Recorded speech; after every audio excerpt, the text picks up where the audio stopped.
লাইনে দাঁড়াইছে, লাইনে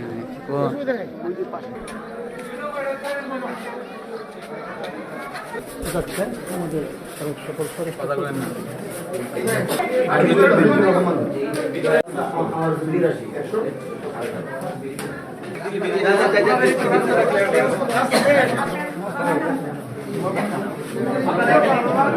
দীর্ঘদিন পরে আমার বাচ্চারা ওইখানে এসে ভোট করবে প্রথম।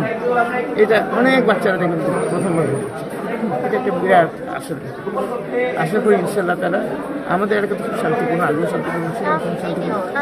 আশা করি বাংলাদেশের সমস্ত এলাকায় ভালোভাবে শান্তিপূর্ণ হবে তারা। বাট এখানে আমি বলব সমস্ত ভোটারদের অত্যন্ত সচেতন হওয়ার জন্য সমস্ত প্রিসাইডিং অফিসার যারা আছেন আইন শৃঙ্খলা বাহিনীকে সচেতন হওয়ার বলতো যে একটা ভোট জানি কেউ যাতে না।